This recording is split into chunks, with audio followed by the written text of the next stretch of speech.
पाकिस्तान में सेहत का निजाम बदतर या फिर लोगों में आगाही की कमी। मुल्क के एक बड़े शहर में हर माह 1000 तक हामला खातून जान की बाजी हार जाती हैं। वजह क्या है, आइए जानते हैं। फैसलाबाद में हर माह 1000 हामला खवातीन का मौत के मुंह में जाने का इंकशाफ हुआ है। महकमा सेहत की जच्चा बच्चा से मुतालिक रिपोर्ट में बताया गया है कि हर माह हामला होने वाली 23,000 खवातीन में से 1000 खवातीन इंतकाल कर जाती हैं। डिस्ट्रिक्ट हेल्थ ऑफिसर का कहना है कि 22,000 नौमौलूद में से 1000 बच्चे मुख्तलिफ वजूहात के बायस इंतकाल कर जाते हैं।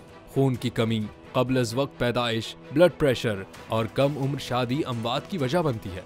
डॉक्टर अजमत अब्बास ने मजीद बताया कि हामला खवातीन को चाहिए कि हिफाजती टीकों का कोर्स मुकम्मल करवाएं। हिफाजती वैक्सीन लगवाने से ही जच्चा बच्चा की अमवात में कमी हो सकती है।